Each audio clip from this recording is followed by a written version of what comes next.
stories. And so today is, I wouldn't say the final because he's got more stories to tell, and we will be bringing him back in the new year. So I want to make sure that I welcome him. They're also teachers and entrepreneur coaches, and they've written this amazing book. And so they have a lot to share. And we're so grateful. They're very busy. They just came back from Southeast Asia and they're on their way to Europe. So we get a glimpse of them every now and then, and we're so grateful to have them on our show. So over to you, Larry, and welcome, and tell us about this sister's bike Congo story. And I love stories about Africa, so welcome. Thank you very much, Elizabeth. And Thank this you. is my wife, Carol. Yeah. And we have been partners in just about everything in life. And my story today is about a ministry that was started in Africa called She's My Sister. In 2011, Carol and I were going to a church, but Carol's spiritual mentor, Heather, the late Heather Rausch, said, "You have got to come to this other church and hear this preacher." And we went there for a number of Sundays. This one particular Sunday, we walked in and sat down, and we noticed there was a group of college-age students over in the corner. And we thought, well, gee, I wonder what this is all about. And this group was put together by a gentleman named Louis Briggs, and he was the son of the president of the Bible Society, American Bible Society. And he gave up his senior year in football to go to the Congo to hear the story of the women that were there. You may or may not know this, but in the early, about 2010s, 11s, the Congo women were in desperate need. They were being abused, they were being raped, they were being tortured, and it was a terrible situation in the Congo. Louis was there and met the women, and he was so moved by what he saw that he told them that I am going to go back to the United States and I am going to tell people your story and make them aware of what's going on here in the Congo. And the women sort of laughed and put their heads down. And one of them said, Mr. Briggs said, we've heard that before. We've heard people come and tell us they were going to go and tell our story, and nothing ever happened. And Louis said, believe me, this time something will happen. And this is like a 20-year-old kid. Yep. Yes. So we went in and we sat down and we noticed those kids in the corner, and they got up and they told the story. They were going to do a bike ride from Daytona Beach, Florida to Maine to raise awareness of the plight of the women in the Congo and to raise money for them.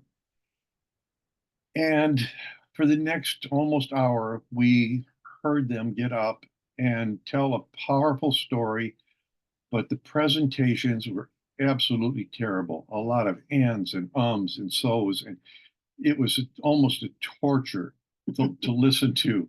I was interested in what they were saying, but gosh, it was not good. And God spoke to me during that hour, and the first thing I heard him say was, Larry, I want you to help these kids. Larry, you're going to help these kids. Larry, I want you to help these kids. For now, I'm not sure what happened after the presentation. There was the message given, but all I heard for the remaining time was, Larry, you are going to help these kids. Don't know what the sermon was about. Can't remember a thing about it, but it kept going through my head over and over and over again. God saying, you are to help these kids.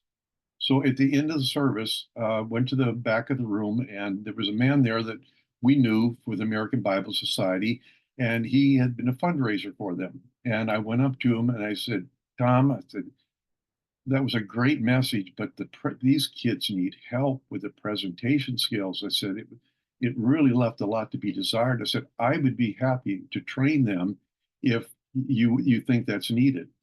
And he said, well, let me talk to my people and I'll get back to you. So he went and talked to some people, and he came back and he said, can you do it this afternoon? I said, sure. And that's something I had done before, so I didn't have any doubts about just getting up and doing it without any planning. So I went and met them at their hotel they were staying, and I spent 2 hours with them. and they were like sponges. They held on to everything that I said. First thing I told them is I wanted them to meet, to be accountable to one another and encourage each other in their presentations, that they were to hold their fellow writers in high standards. They were to help one another. And I weaved into the talk things that I had learned throughout my career. It's one of the best sessions I have ever led. The kids were, I mean, like light bulbs going over in their head. And they had kind of appeared real apprehensive before, but now there was a gleam in their eye that I think they believed what I said in that they could do this by helping one another. One of Larry's, I just have to jump in here. One of his strengths is just that very thing. In his coaching and his mentoring, that is what he has consistently done. He enables people to do more, or encourages people to do more than they think they can do.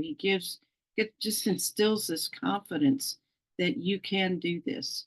And that's what he was seeing among this group. And as you'll see in the story, it proved out to be true. I also should say we call this a bike ride, and often people think that we're talking about motorcycles, especially since we have a motorcycle event in Daytona. But this was bicycles. These kids were going to literally ride bicycles from Daytona Beach to Maine. So after the presentation, I went to the back of the room where the people were from American Bible Society, and they thanked me and they said, "You have no idea what an answer to prayer you have been." I said, "Well, what do you mean?" He said, "You don't know?" I said, "No, what?" And they said, "Well, this was supposed to start in Miami, and we were to be in Miami, and we had a speaker lined up to come and train these kids and give them some speaking instruction, and it fell through. So we went to Orlando, and we couldn't find anybody to train them. And so we came here to Daytona Beach because of my friend Tom was here. And she said, You've been an answer to prayer." I had no idea that they've had someone they needed, but God did. God told me what I was to do, and I'm just pleased I did. Well, after that presentation, they had a picnic that evening, and they invited Carol and me to come to their picnic before they left the next morning on their bike ride. And we said, "Well, Carol's father is living with us. He's a World War II vet. Is it okay if he?" "Oh, yeah, bring him along." Well, he was the hit of the evening. The kids just loved him and asked him all kinds of questions about the Second World War and such. It turned out that his name was Rob. He wound up following the kids every day on the bike. He said, "Where are they now? What are they doing?"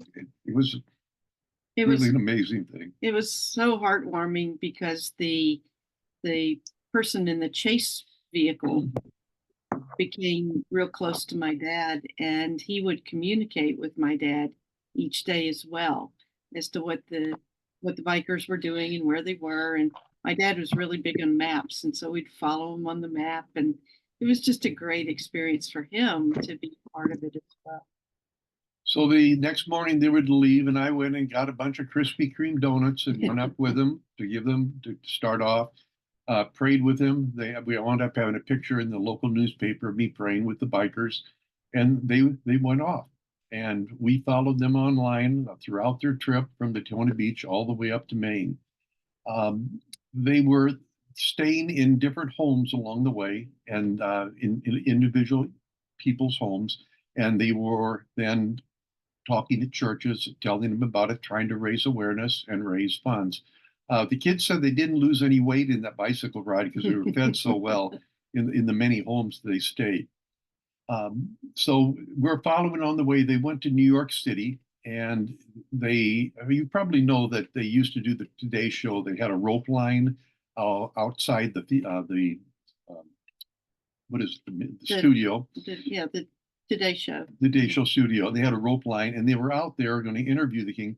And they took the microphone and they put it up to the young lady, Marianne, who was the most timid of all the riders on All the the trail. people to pick. And she did an amazing job of telling the story in what they were doing. Larry gets so emotional do. about this even now, and this was what 13 years ago. Yeah. So So they did a great job. So they're on their way up to Maine, and Tom, my friend, is arranging places for them to stay and to talk, and he is starting to run out of places. And they're leaving New York, they're headed up to Maine, and Tom has absolutely run out of contacts. He doesn't have anybody, he doesn't know where they're going to do. And so he's asking everybody he knows. Somebody he knows knew somebody, there was a brother-in-law of somebody that had a church up there. And Tom called them and explained he was American Bible Society, that he had this bunch of young college students that were biking from Daytona Beach, Florida to Maine, and they were trying to find churches to stop at. And he's telling the story about when he went to the Congo and the plight of the women there. And the guy stopped him. He said, "Before you go any further, you need to know who's across the table from me." And it happened the guy across the table from me was from the Congo, and very, very influential man. It's probably, and they said, "Absolutely, come on." Well, they arranged for 5 different churches to give up their Sunday service, and they all met together and heard the story of the women going up to the Congo. they had like a park setting, and so all of the people from all the churches came in for this gathering, and of course the bikers were there to tell the story and share the food and just have a almost like a party atmosphere, and it generated so much funding. But and the fellow that had been across the desk, who was from the Congo, also spoke and, in some sense, validated their story because he had seen this firsthand as well. So they're getting ready for the last leg of the race going into Maine, and they had a chase car, and one of the gals in the chase car said to Louis, said, I really kind of wanted to be able to ride myself. And Louis said, "Well, here, take my bike. I'll run the last 10 miles." Now, they've been biking for weeks from Daytona Beach up there. And now he says, "You take my bike and I'll run." Well, not only was that amazing that he was going to run 10 miles, but also that here he is, the founder of the whole thing, and he's giving up his opportunity to finish the race. It wasn't a race, to finish the ride as a biker. So it was just so interesting. And one of the other bikers said, "Well, if you're going to run, I'll run with you." So the two guys ran and they couldn't keep up with the bikers, but they eventually made it there, excuse me, to the very end. Pardon me. So at last count, there have been 50 trauma centers set up and are operating in the Congo to help restore the hundreds, thousands of women's lives. The thing that was so interesting about this program is that when Louis went over with his father with American Bible Society to the Congo, they had 2 centers set up at that point. And Louis just, as a young man, just caught this vision. And they had the dream to build other centers all over the DRC, but they really didn't know how they were going to do it. They also, in the time between this bike ride and the building of, in fact, 50 centers, they developed an incredible curriculum for it was a combination Bible study, um, gospel message, but also practical program for the women and their children who had been abused. And the stories that came out of that over the next several years were just amazing. There were some future bike rides, but nothing quite like this initial effort. They were shorter and so on, but um, yeah, in the end, over 50 trauma centers. So after that was done, weeks later, they were going to have a final celebration dinner in Allentown, Pennsylvania, where a lot of these young people were from. And uh, we, I was out to dinner with Carol and a friend, and it was the weekend that the last space shuttle was going to go up, and I was really looking forward to that. And I was mentioning that about the space shuttle going up and how much I was looking forward to seeing it. We're at Daytona Beach; we can see it from our balcony. And Carol said, "Well, it's a shame that you're not going to be able to watch it." I said, "What do you mean I'm not going to be able to watch it?" And she said, "You're going to Allentown." So I had arranged with Tom and some of the others to have Larry be able to go up to the finale, the final celebration. Of course, got him a hotel room and all of the things that are necessary, and um, send him on a plane. It was an amazing time. I had one parent come up to me and thanked me and said, "You changed my daughter's life." Yeah, they, they he told as he told the story to me when he got back, it was like that they treated me like a rock star, and all I did was spend 2 hours with him and tell him how to present. But they really did admire him and look up to him for his willingness to do that and the skills that he gave them in order to help their trip be successful. But there were several that you said really the parents in particular came up and told him what a difference he had made. The big lesson from all this for me is that God has given all of us certain talents and interests, and of all different kinds. And those of you who are listening, I'd ask you to ask God to show you how He can use you and with the talents that He has given you, and how you can do that in order to serve others. Um, Louis Briggs asked that question, and God answered it by sending him to the Congo. Um, when you hear God ask, "Who shall I send?" I ask you to say, "Send me, Lord, send me."